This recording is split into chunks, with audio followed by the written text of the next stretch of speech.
Saudara, benarkah gugatan uji materi Undang-Undang Pemilu semata soal rumitnya mekanisme pemilu dan anggaran yang besar atau ada hal lain di balik gugatan? Wacana perubahan sistem pemilu proporsional terbuka menjadi tertutup menuai polemik. Perdebatan berawal dari permohonan gugatan uji materi sejumlah pasal dalam Undang-Undang Nomor 7 Tahun 2017 tentang pemilu ke Mahkamah Konstitusi. Sejumlah alasan terkait gugatan sistem pemilu diantaranya sistem proporsional terbuka yang diterapkan sejak pemilu legislatif 2004 dinilai rumit dan menghabiskan anggaran yang besar. MK menjadwalkan sidang gugatan uji materi sistem pemilu digelar 17 Januari mendatang.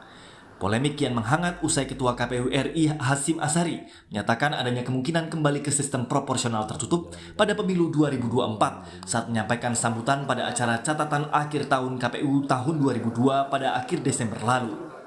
Kira-kira ya polanya, kalau yang membuka itu Mahkamah Konstitusi, ada kemungkinan yang menutup juga Mahkamah Konstitusi. Kalau dulu yang mewajibkan verifikasi faktual semua itu Mahkamah Konstitusi, kemudian yang verifikasi faktual hanya partai-partai kategori tertentu, itu juga Mahkamah Konstitusi. Jadi kira-kira bisa diprediksi atau enggak putusan Mahkamah Konstitusi ke depan? Ada kemungkinan, saya belum berani berspekulasi ya, ada kemungkinan kembali ke sistem proporsional daftar calon tertutup. Maka dengan begitu menjadi tidak relevan. Misalkan saya mau nyalon pasang gambar-gambar di pinggir jalan menjadi nggak relevan. Karena namanya nggak muncul lagi di surat suara. Dan nggak akan nyoblos lagi nama-nama calon. Yang akan dicoblos hanya tanda gambar partai politik sebagai peserta pemilu. Polemik sistem pemilu bergulir hingga ke parlemen. Sebanyak 8 fraksi dari total 9 fraksi di DPR kompak membuat pernyataan sikap menolak pemilu 2024 kembali menggunakan sistem proporsional tertutup atau hanya mencoblos lambang partai.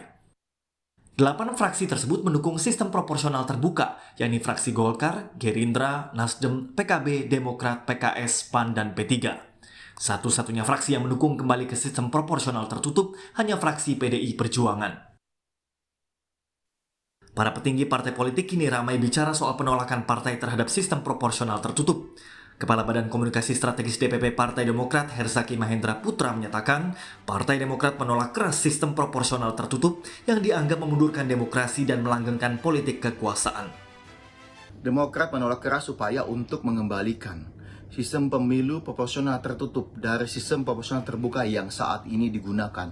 Ini sama saja memundurkan kualitas demokrasi, mengembalikan politik sentralisasi kekuasaan, dan menafikan kerja keras para kader partai politik yang telah membina konstituennya selama ini. Janganlah kemudian kita membuat rakyat, para pemilih semakin berjarak kembali dari wakil rakyat yang dipilihnya dengan mengganti sistem pemilihan kembali ke sistem proporsional tertutup. Kami juga berharap janganlah kemudian wacana yang dimunculkan ini digunakan sebagai alasan untuk bisa menunda pemilu. Senada dengan Demokrat, Ketua Fraksi PKS DPR RI Jasuli Juwaini menyatakan PKS menolak sistem proporsional tertutup karena dianggap sebagai kemunduran demokrasi. PKS tetap memperjuangkan bagaimana sistem pemilu itu dengan cara proporsional terbuka dan menolak dengan sistem pemilu tertutup. Kenapa? Pertama, kita harus menjaga demokrasi ini semakin berkualitas. Demokrasi semakin berkualitas itu ketika ruang rakyat lebih leluasa untuk terlibat dalam proses demokrasi ini. Ketika dengan menggunakan sistem tertutup, bisa jadi nanti wakil-wakil rakyat itu nggak mau turun, karena dia turun nggak turun pasti akan dicalonkan nomor 1 dan pasti jadi. Jadi jangan setback demokrasi, jangan kembalikan demokrasi. Demokrasi harus semakin maju, rakyat harus semakin dihormati dan dihargai suaranya, serta kita jaga sama-sama. Seluruh komponen bangsa berkewajiban untuk membangun kualitas demokrasi semakin baik. Sementara itu, Wakil Ketua Umum Partai Gerindra Habibur Rahman menyatakan Gerindra mengikuti dan menyesuaikan diri dengan apapun keputusan Mahkamah Konstitusi terkait sistem pemilu 2024. Partai Gerindra tentu akan mematuhi apapun putusan Mahkamah Konstitusi.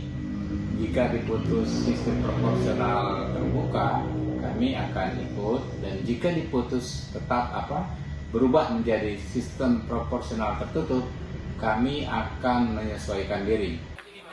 Sebagai satu-satunya partai yang setuju sistem proporsional tertutup kembali diterapkan pada pemilu 2024, Sekjen PDI Perjuangan Hasto Kristianto menyatakan PDIP punya sejumlah alasan, di antaranya penghematan anggaran pemilu, sistem lebih sederhana, hingga pemilihan anggota legislatif berdasarkan kompetensi bukan popularitas. Penghematan sistem menjadi lebih sederhana dan kemudian kemungkinan terjadi manipulasi menjadi kurang, dan dulu kan begitu banyak penyelenggara pemilu yang karena terlalu capek akibat pemilu yang begitu kompleks, itu nanti semua bisa dicegah. Dan yang penting kami bisa mendorong kaum akademisi dari perguruan tinggi, tokoh-tokoh agama misalnya, tokoh-tokoh purnawirawan, itu dengan mekanisme proporsional tertutup lebih memungkinkan bagi mereka untuk didorong terpilih, karena base-nya adalah kompetensi. Jadi proporsional tertutup itu base-nya adalah pemahaman terhadap fungsi-fungsi dewan, sementara kalau terbuka adalah popularitas. Perkumpulan untuk Pemilu dan Demokrasi Perludem menyatakan sistem pemilu harus mempertimbangkan perkembangan konsolidasi demokrasi yang berjalan. Perludem menilai keputusan soal sistem pemilu harus terbuka dan melibatkan partisipasi seluruh pemangku kepentingan. Terkait sistem pemilu ini, yang kita butuhkan adalah sistem pemilu yang cocok bagi Indonesia dengan mempertimbangkan kondisi hukum, sosial, politik, budaya, serta perkembangan konsolidasi demokrasi yang sudah berjalan. Makanya dalam beberapa putusan Mahkamah Konstitusi misalnya, Mahkamah menekankan betul untuk tidak gonta-ganti sistem. Semestinya pilihan soal sistem pemilu ini menjadi sepenuhnya kewenangan pembentuk undang-undang untuk diputuskan, yang pemutusannya melalui proses yang seharusnya terbuka, transparan, akuntabel, partisipatoris, dan mencerminkan nilai-nilai berdemokrasi, melibatkan partisipasi seluruh pemangku kepentingan secara bermakna atau meaningful participation. Jangan sampai kemudian keputusan soal sistem pemilu itu diserahkan kepada Mahkamah Konstitusi untuk terlibat masuk di dalam pengambilan keputusan politik yang bukan merupakan kewenangannya.